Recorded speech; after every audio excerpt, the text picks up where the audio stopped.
Hi folks! In this lecture, I want to go from the arc of selectivity that we've already traced to looking at global health priority setting today.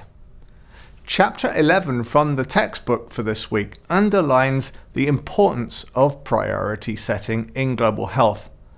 But what I want you to think about as you confront this issue of priority setting is how it shows that the implementation of selectivity in global health programming constantly has to face the need for more holistic and inclusionary interventions that are sustainable and enduring for whole countries. Where the priorities become all about how you distribute scarce resources and dedicate them to selected targets, priority setting moves in the direction of verticalized selectivity. But the need to build more horizontal and inclusive health systems that deliver on the promise of health for all never goes away. It is an urgent challenge for global health to navigate this arcing tension as effectively as possible. The push for selectivity also never seems to go away. When advocates for universality push back in the direction of trying to universalize services by addressing more than one illness at a time, there are all kinds of forces that pull global health practices back towards the narrower and selective set of interventions. So the tension is very real and it's ongoing. As you confront the global fund challenges facing the countries that you've picked to study for your global fund application, and as you think about what they are going through from the perspective of the populations and from the perspective of the Ministry of Health, you too will be confronting this sort of challenge between selectivity and universality. This is one of the areas where the work of Partners in Health and the lessons of our textbook are both so inspiring and useful. Key to these lessons is the concept of diagonalization. It is at heart a simple idea of trying to take vertically targeted resources and using them in such a way as to build out missing elements of a horizontal and more universalistic health system. On pages 303 and 304 of the textbook, the authors explain their approach to diagonalization like this, and this is a quotation. Building better health systems offers patients and providers and health activists a platform to reduce the burden of disease, address the social determinants of health, and build long-term delivery capacity. Short-term, low-cost interventions alone are less likely to move us closer to these goals. Almost regardless of what have to be the ranking health problems of a given setting, a diagonal approach responding to specific leading causes of mortality and morbidity in ways that also strengthen health systems in general offers the most compelling strategy for tackling these priorities." Unquote. Now, they also further expand on this argument for diagonalization on page 307, where they say that, quote, "Instead of jockeying for a thin sliver of the resource pie, energy should be spent expanding the pie, capturing synergies and spillover effects and development initiatives and strengthening health systems until they are capable of delivering high-quality care for all." Close quote. I would submit to you that this is basically the ethos of the whole book. It's what reimagining global health is all about. But I also want to underline that it's not just Partners in Health that has sought to diagonalize. All kinds of non-governmental agencies and organizations have come to the same place, and lots of ministries of health in poor countries as well. They appreciate that the only way to expand services is to take the targeted money. It's on the table, it's available. But they also appreciate that they need to try to do expansive diagonalizing work with it that builds for a more sustainable and holistic health system at the same time. In other words, they acknowledge that selectivity and targeted interventions are critical, but they put this in a context of awareness about the structural forces that need more structural, social, and systems building responses. For example, in addressing women's maternal health, the textbook authors affirm that, quote, targeted interventions are a critical short-term answer to the global disparities in maternal health. But, they go on, improving women's health around the globe means addressing structural forces that affect their access to healthcare, including the greater burden of farm and household work that women bear, their caregiving responsibilities, and their lower social status." Close quote. Now, one of the anecdotal things I want to connect to this observation in the book is a factoid that was widely known in Seattle among folks close to the Gates Foundation when I lived there and spoke to them a lot. It concerned a tension between Bill Gates on the one side and Melinda French Gates on the other side. They're now divorced, and Melinda has moved on from working with the foundation altogether. But back when she was married to Bill and shaping Gates Foundation policy, she was the one who kept coming back to the issue of women's health, and it was because of this that she was evidently much more interested in health system strengthening. This is not surprising because for addressing things like maternal mortality, it's key to have some sort of primary healthcare system and also a capacity to work on women's health with more social interventions. You can't deal with it using a sort of silver bullet tech solution, which is the sort of approach preferred by Bill Gates. You have to have a more holistic system. People are speculating about this division given that Melinda now has more capacity to advance her own agenda, and I think it will be very interesting to follow the money and see whether she starts to fund more health systems and diagonalized interventions with her own foundation. All this noted, it remains a challenge for all frontline global health delivery agencies to deal with selectivity and the surrounding assumptions about scarcity and the need to ration resources.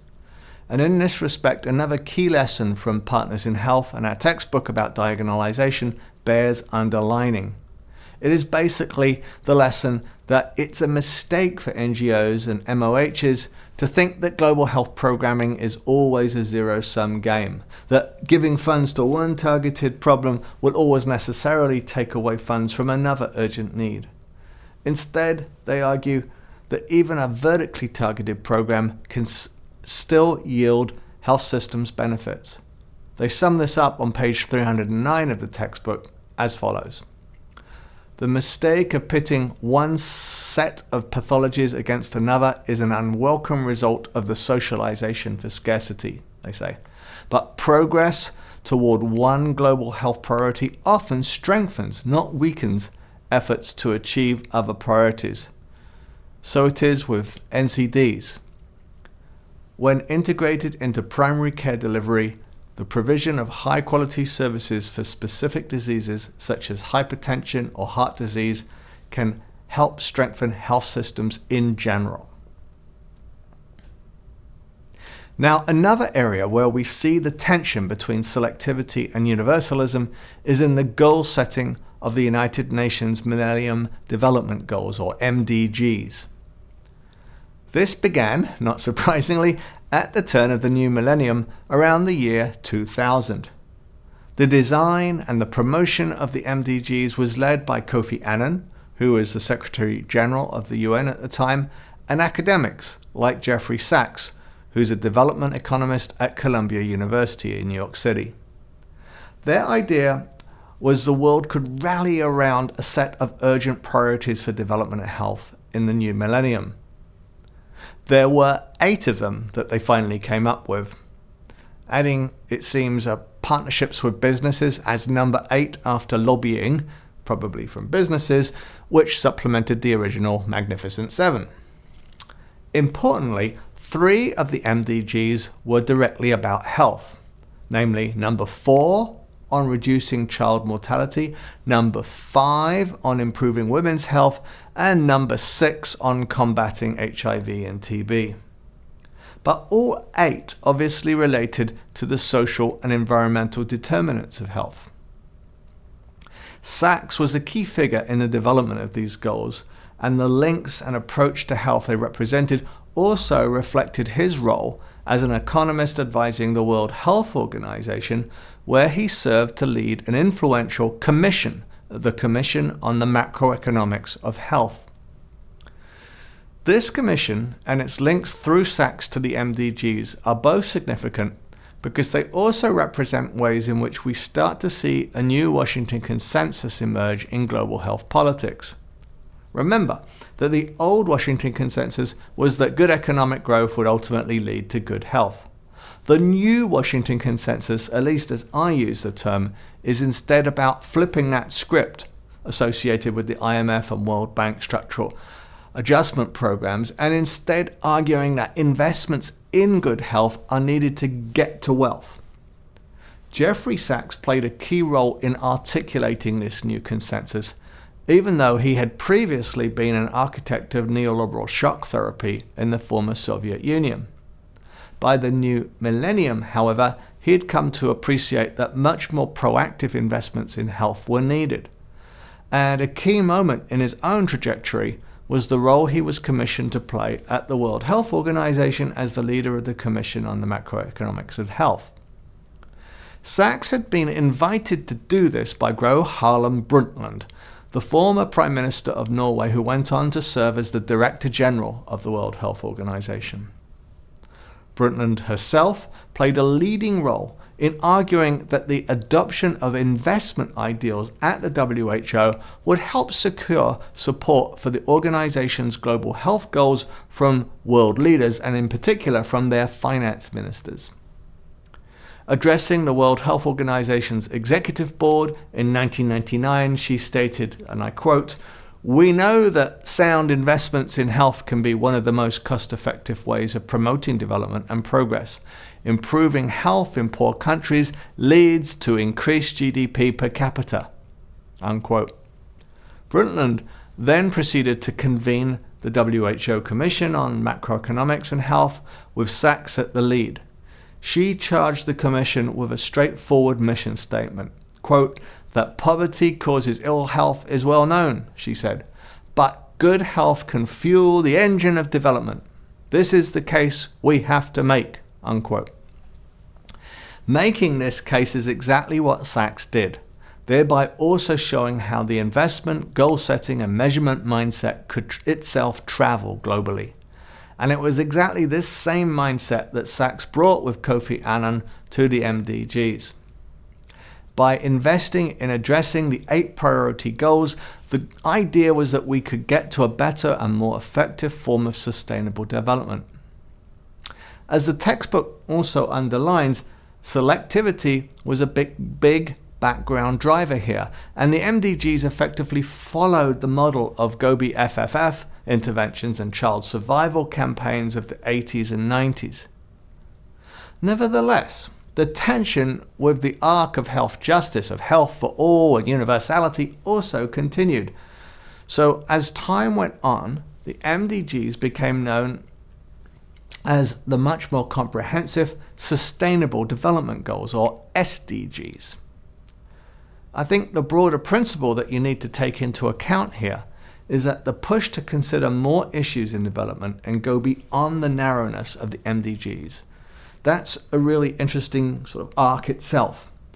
It's interesting to note in this regard that Sachs himself has become much more concerned over time with those broader determinants and with a universalistic emphasis on health rights internationally. He's actually a very strong advocate of health rights now. In short, I think he's become more progressive over time. But not everyone else in global health and global development politics has followed.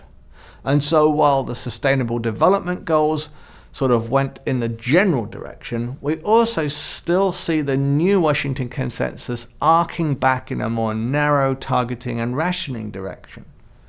And this new Washington consensus really is quite dominant. For example, if we look at this diagram from a Lancet report called Global Health 2035, which was itself a goal-setting document, we see the Lancet authors trying to make the case that investing in health will lead to wealth. And so you see higher GDP growth right at the center of their diagram. Due to this dominance of the new Washington consensus, I want to spend the last part of this lecture examining it in more detail as a dominant influence in global health politics.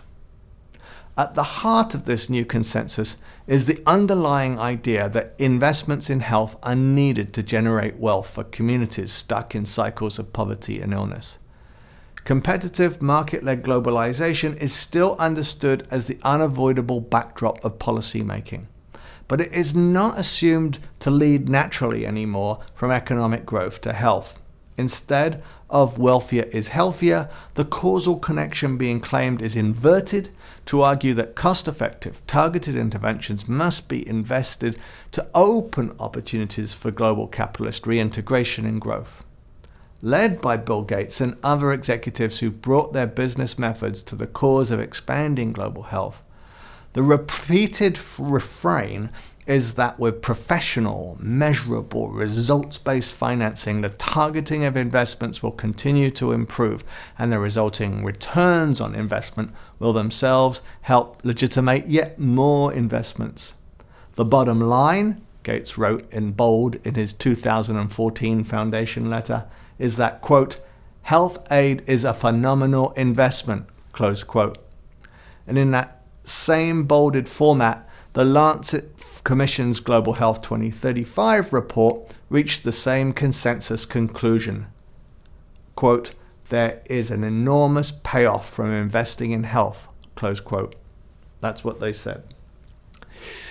The New Washington Consensus works as a name for this investment-oriented approach to global health governance for at least 4 institutional reasons.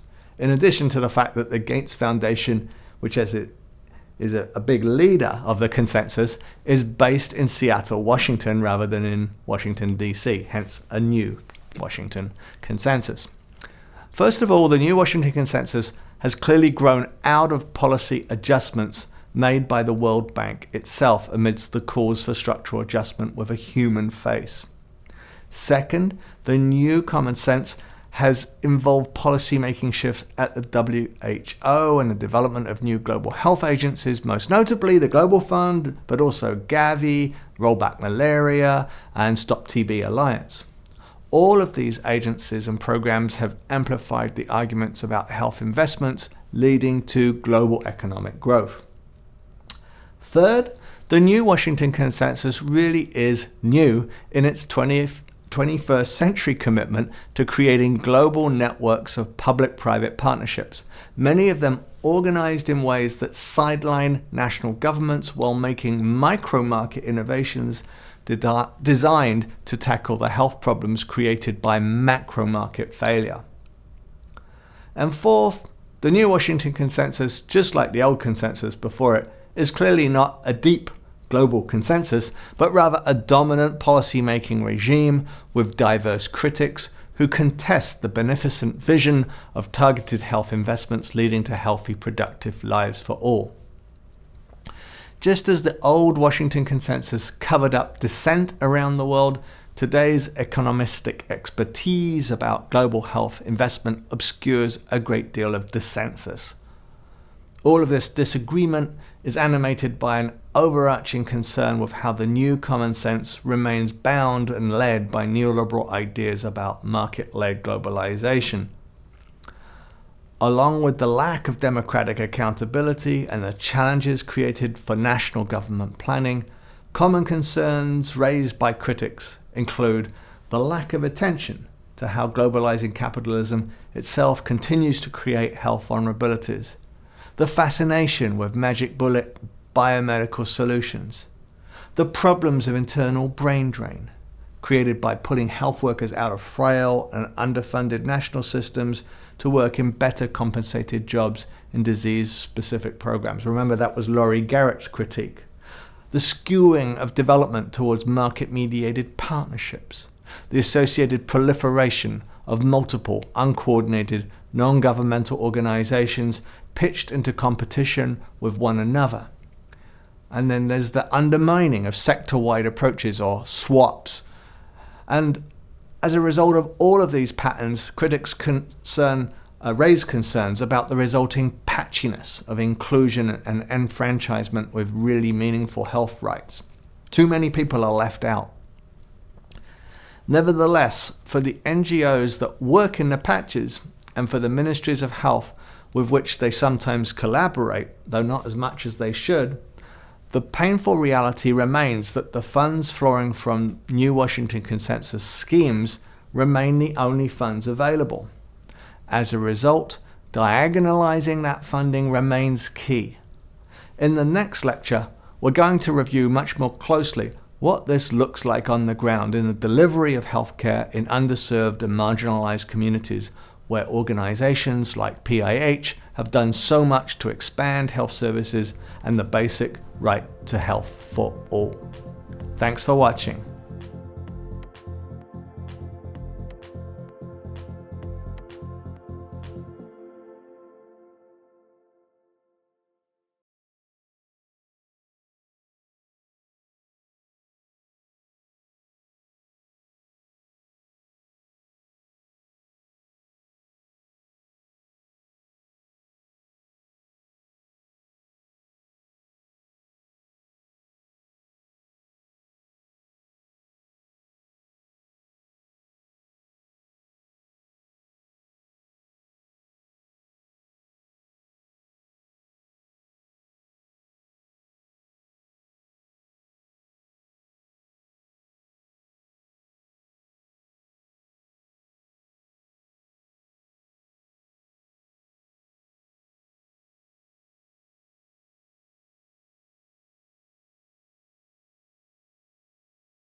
In this lecture, I want to explain how Partners in Health have pioneered forms of diagonalization in practice through their approaches to rural healthcare delivery.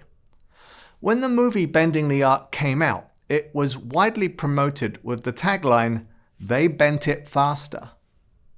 Obviously, the main point in this regard was the idea that they were bending the arc of global health politics towards health justice. But what the movie also shows us is that this involved forms of diagonalization on the ground in places such as Haiti, Peru, and Rwanda.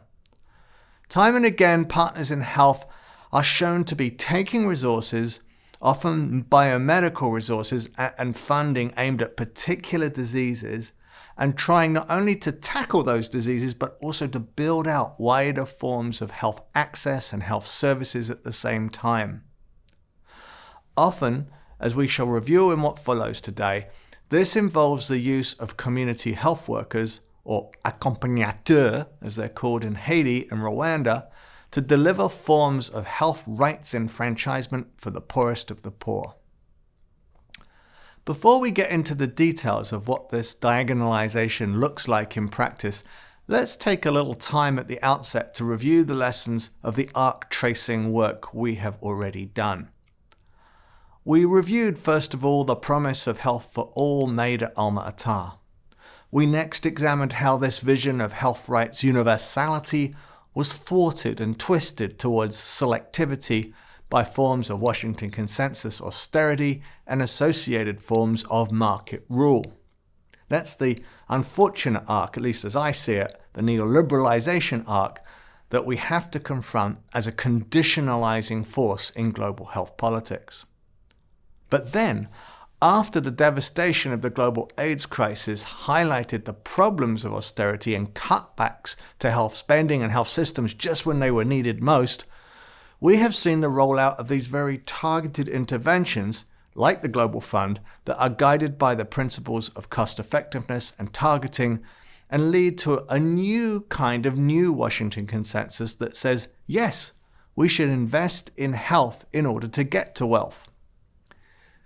It won't just happen automatically, but then it leads to this very verticalized, disease-specific rollout of specific programs aimed at individual diseases one at a time in individual places, often subnational places. That's the verticalization, and it's against the backdrop of this very verticalized approach that diagonalization, kind of going out horizontally, has been talked about. You can look at diagonalization as an attempt to get away from creating the so-called republics of therapy that Vinh Kim Huynh talks about in this critical book, and to avoid the related absurdities of enfranchising just one subpopulation based on their disease. Vinh Kim is another anthropologist and a physician like Paul Farmer, another hybrid. And like Farmer, he's interested in how patients tell the stories of their own illness in revealing ways. In Vinh Kim's case, he was interested in how his patients in West Africa sought to tell stories of themselves as being HIV positive in order to get access to resources in AIDS clinics. Many of them were not HIV positive, but the only way to get into a treatment center to see a doctor was to present as a possible HIV patient. In Vinh Kim's analysis, entrance to the so-called Republic of Therapy therefore became a patient's story of being HIV positive. Relatedly, while things like CD4 counts became a kind of passport into the republics, and patients also tried at the same time to tell stories that kind of emulated the activism of gay men in the United States who'd fought against stigma to win access to therapy. And they'd won that effort and got access to therapy. So this was being emulated in Africa as Vinh Kim saw it. This is how antiretrovirals became normalized in the United States as a treatment for HIV. But it took a very particular kind of activism, and Vinh Kim suggests in his book that there was a kind of replay of that activism in the African context. Such replays led in some cases to the absurd outcome of people who were not HIV positive saying that they were in order to qualify for some of the benefits of being part of the Republic of Therapy. Another example of this sort of absurdity is the book All I Eat is Medicine by yet another physician anthropologist, Ippolitos Kalophanos. It's based on a preceding article entitled All I Eat is ARVs, and it's about the work of Kalophanos in Mozambique, where he helped deliver these vital AIDS medicines in what were effectively republics of therapy organized by the NGO Health Alliance International, or HAI. What Kalophanos reports is that time and again, patients got access to the life-saving ARVs, but that when they went out afterwards, they went out into a chronically malnourished environment. And just as their bodies started to recover from the symptoms of HIV, which include terrible wasting of the body, and just as their bodies started to recover, and they needed calories to take on board in order to recover. And the absurd and tragic point that Kalophanos then points to is that in the areas around the AIDS clinics in Mozambique, there were no calories to be had. The local environment was instead a kind of food desert for the poor. And so just when they needed food the most to speed their recovery alongside the ARVs, all they ended up eating were the ARVs themselves. There are many more examples like this related to the limitations of disease-specific vertical interventions. The question to which we must now turn concerns what might be adequate responses to these sorts of problems. This is where diagonalization comes in.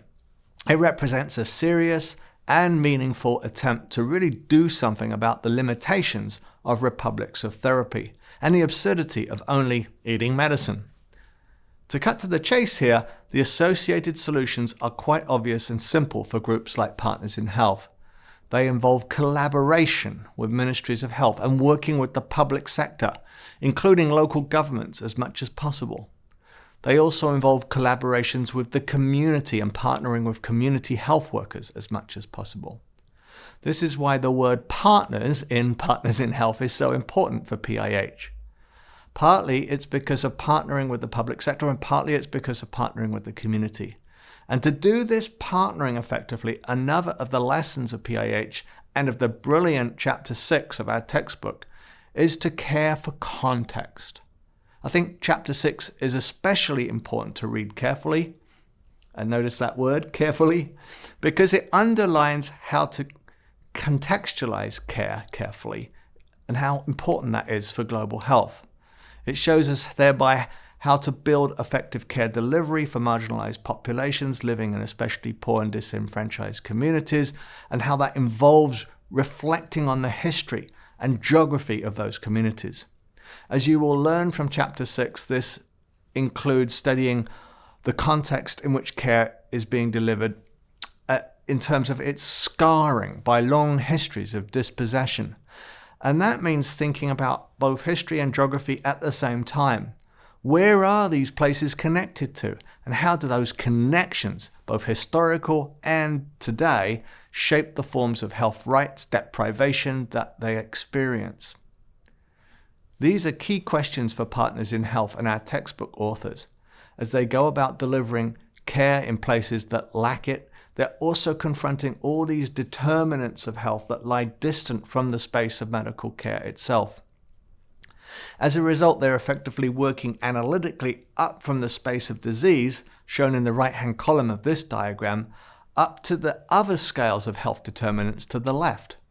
This is a diagram drawn by my friend and colleague at the University of Washington, Steve Gloyd, who I long taught with at a course, Intro to Global Health.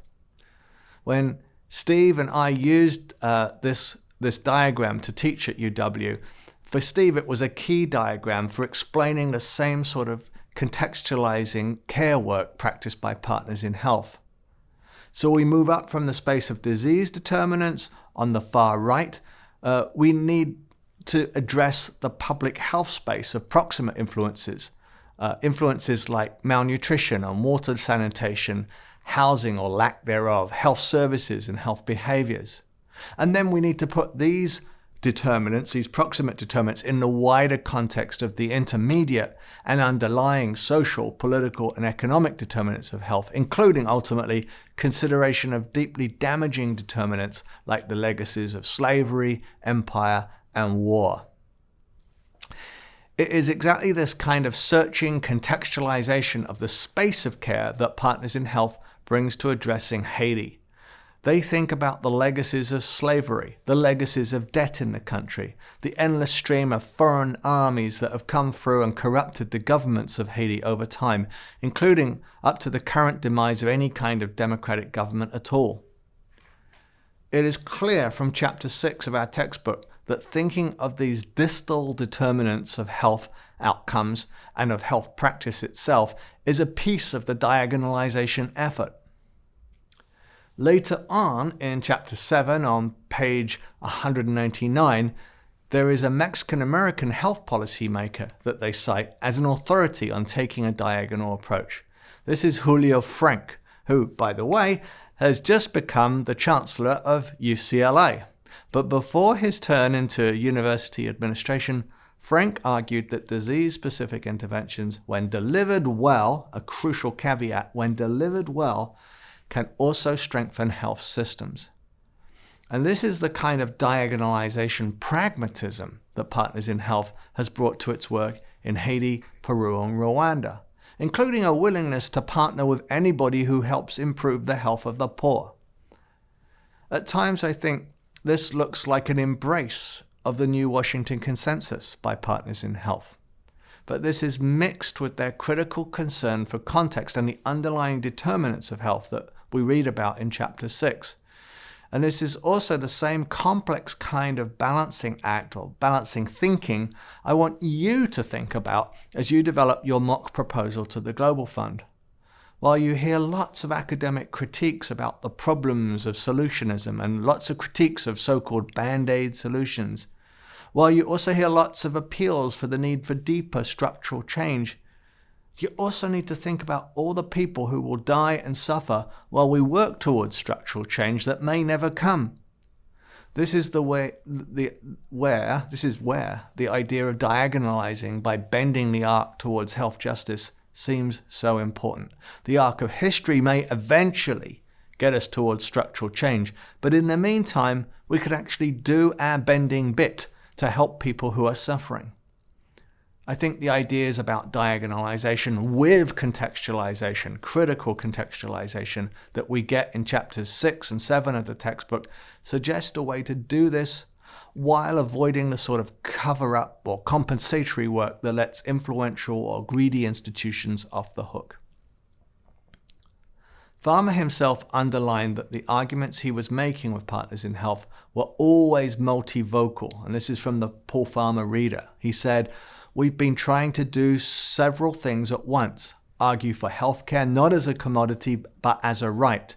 Advance the use of disease-specific funding and interventions as a way of strengthening health systems." Right? That is diagonalization right there. Advocate making healthcare accessible to the poor and those in need, and propose adopting other healthcare models, such as investment in healthcare as a way of bringing countries out of poverty. Unquote. That last point is clearly resonant with the New Washington Consensus. Invest in health for wealth. But Farmer follows this with an important but. But as pragmatists, he says, we'll try anything, we'll go anywhere if it will help the poor majority.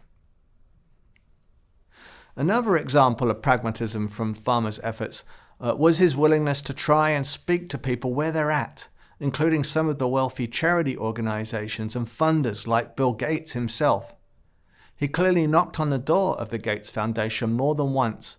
And when he came to the University of Washington to give talks about the biography about him, Mountains Beyond Mountains, he held up a copy of that book, Mountains Beyond Mountains, and said something like this. He said, "Bill Gates always complained to me that I'm too polemical and I'm too critical, but Mountains Beyond Mountains is useful because as a book, it speaks to people in a way that communicates the effort we're making on the ground."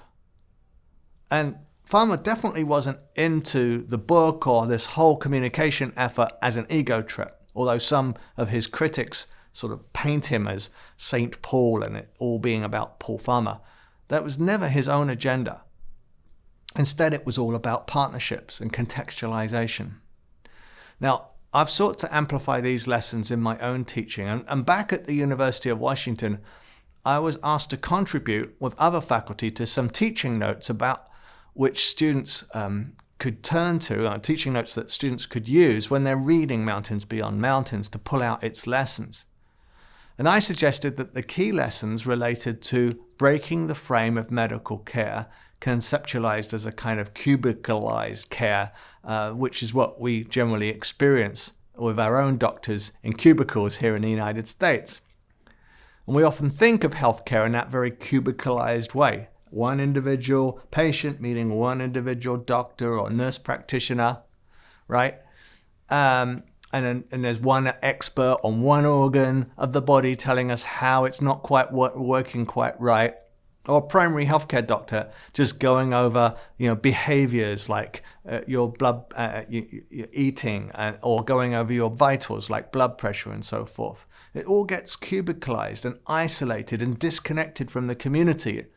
And Paul Farmer really sought to break away from that cubicalized framing by recontextualizing care. Key arguments he was making again and again, and which Mountains Beyond Mountains really conveys so well, is that collaborating with the local community is key. Always transnationalizing the diagnosis, like making the links to the larger factors, the larger structures, the underlying determinants that drive illness. And also depathologizing treatment, not blaming the poor themselves. So building partnerships, underlining long-distance causes of ill health, and avoiding saying poor people are sick because of their behaviors were all shown to be crucial by Paul Farmer and his colleagues.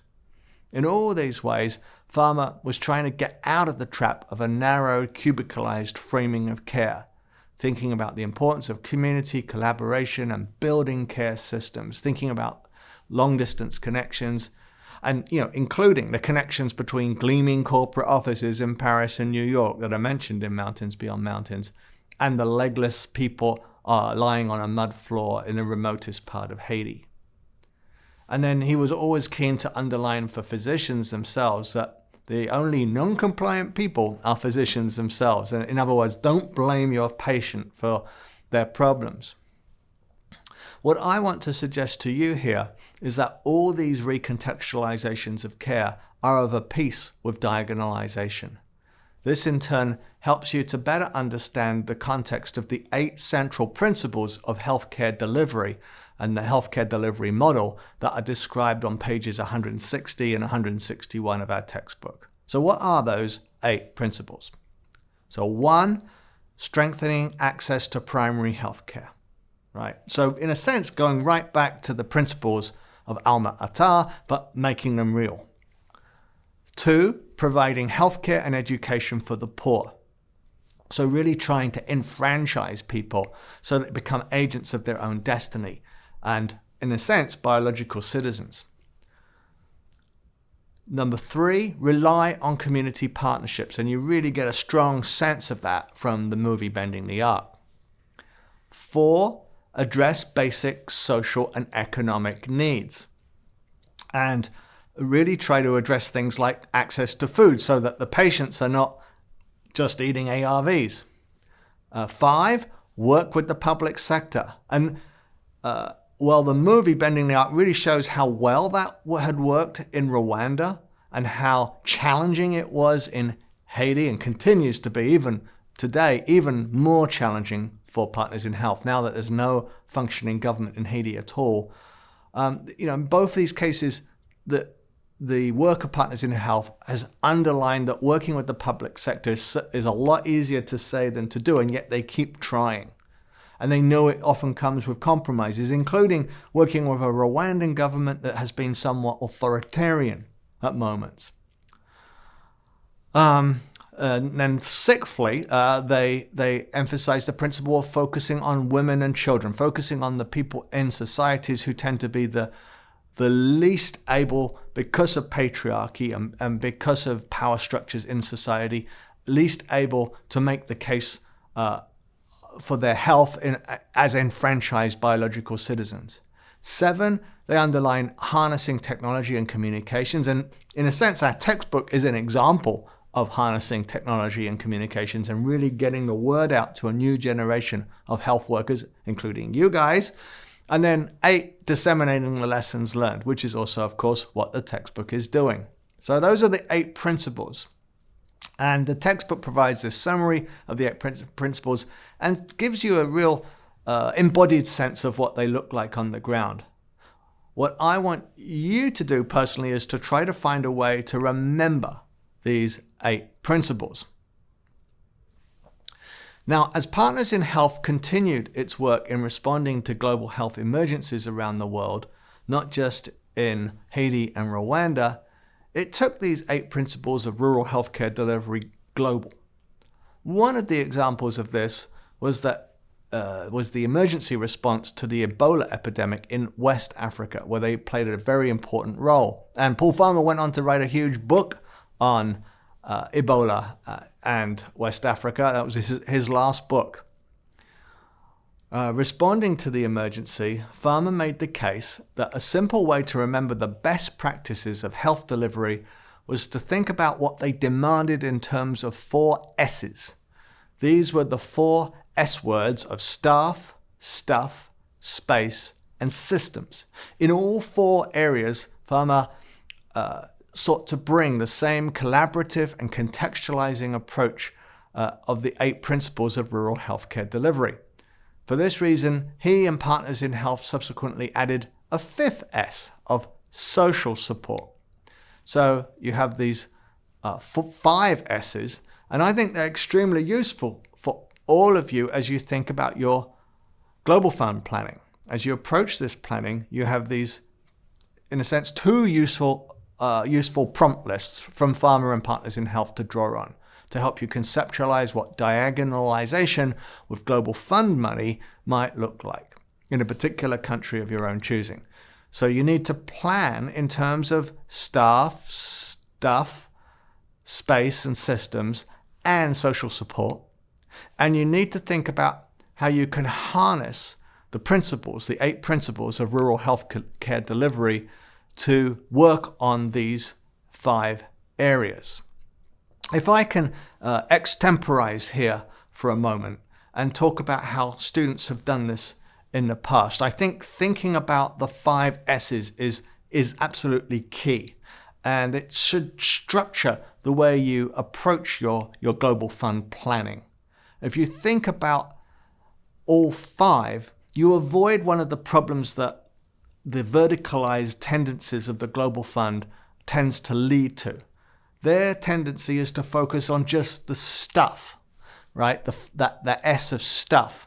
But if you add the other 4 S's that are part of the 5 S's, if you focus as well on the staff, on the spaces in which the staff work, on the systems, the healthcare systems that might be built out with that vertical money, and then on the social support of collaborating with community, the S of support, if you focus on those other 4 S's, you can really diagonalize your approach to global fund planning in the country that you've picked to study. So I really want to argue for this list of 5 S's. It's not just an abstract list, just like the sorts of lists that they give physicians who are doing operations to worry about when they're doing the operations. And I think this is where it's coming from, the listing that you get from Partners in Health. It's a real checklist to think practically about what you can do. Now, having made this strong endorsement of the lessons you can draw from Partners in Health, I nevertheless want to conclude this lecture by reminding you that they are diagonalizing in a way that is in a way that's always compromised. Diagonalization itself is something of a compromised strategy. One question I have myself that points to this compromise concerns the lessons of the textbook diagram from chapter 7.1. This one. Look at this. It comes out of a collaboration between Paul Farmer, Jim Kim, and their Harvard Business School colleague, Michael Porter. And you can just imagine them getting together at Harvard and talking about how global health can draw on the business school lessons of Porter. Porter's famous for his work on product delivery chains, supply chains in large transnational companies. And this diagram basically represents an attempt to rethink the care delivery chain through the lessons of business school work on corporate value chains. I do think there's some useful takeaways, including the need for ongoing feedback loops and assessment efforts on how well delivery works from one step to the next. That's an important lesson that you can draw from business school studies. In this sense, there's real value in thinking about how monitoring, diagnosing, preparing, intervening, recovering, and managing, all those steps are all related to each other and can all feed back into each other. But I worry that the vision of patient value that is being delivered at the very end is a rather commodified product. Commodification, after all, is what companies delivering commodities are doing all the time. They're delivering commodities. But should we think about healthcare services and healthcare rights in the same way? Farmer argued against that himself.